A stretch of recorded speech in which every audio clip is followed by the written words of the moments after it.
अबू हुरैरा रज़ी अल्लाह ताला अन्हा बयान करते हैं कि रसूलुल्लाह सल्लल्लाहु ताला अलैहि वसल्लम ने फरमाया, जो अल्लाह ताला और आखिरत के दिन पर ईमान रखता हो वो अपने मेहमान की इज़्ज़त करे। अल्लाह ताला और आखिरत के दिन पर ईमान रखता हो तो घर आए मेहमान को बहुत ही इज़्ज़त के साथ रखे। तो अपने हमसाए को तकलीफ़ ना दे और अल्लाह ताला और आखिरत के दिन पर ईमान रखता हो तो वो खैर व भलाई वाली बातें करे या फिर खामोश रहे। अगर कोई मुश्किल परेशानी हो तो खामोश रहकर अल्लाह का शुक्र अदा करे।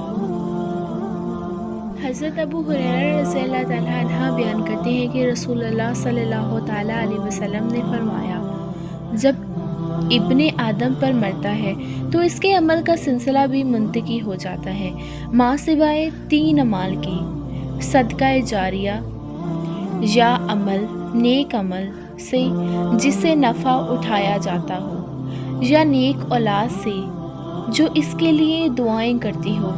अगर वो दुनिया से रुखसत हो गए हैं तो इनके लिए मग़फ़िरत की दुआ तलब करती हो। हज़रत सैयदना रज़ी अल्लाह ताला अन्हा बयान करते हैं कि रसूलुल्लाह सल्लल्लाहु ताला अलैहि वसल्लम ने फरमाया, जिसको ये बात अच्छी लगती है कि इसकी उम्र लंबी कर दी जाए और इसके रिस्क में इजाफ़ा कर दिया जाए और बुरी मौत से इसको दफ़ा कर दिया जाए और अल्लाह ताला से डरो और सुलह रहमी इख्तियार करो और लोगों के साथ भलाई के काम करो। बेशक अल्लाह पाक रहम करने वाला रहीम और करीम है।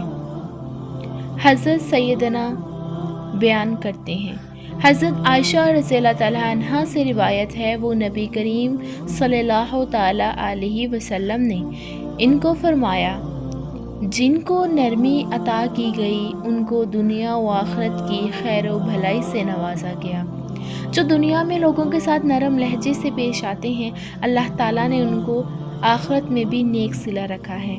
सिला रहमी, हुस्न अखलाक और पड़ोसी से अच्छा सलूक करने जैसे अमूर व खैर घरों और कबीलों को आबाद करते हैं और उम्रों में भी इजाफ़ा करते हैं। अल्लाह ताला नेक लोगों के साथ हमेशा अच्छा ही करते हैं। कैसे लगी आपको वीडियो अच्छी लगी हो तो मेरे चैनल को सब्सक्राइब करना ना भूलें। मिलती हूँ अगली वीडियो तक। अपना बहुत सारा ख्याल रखिएगा। अस्सलामु अलैकुम।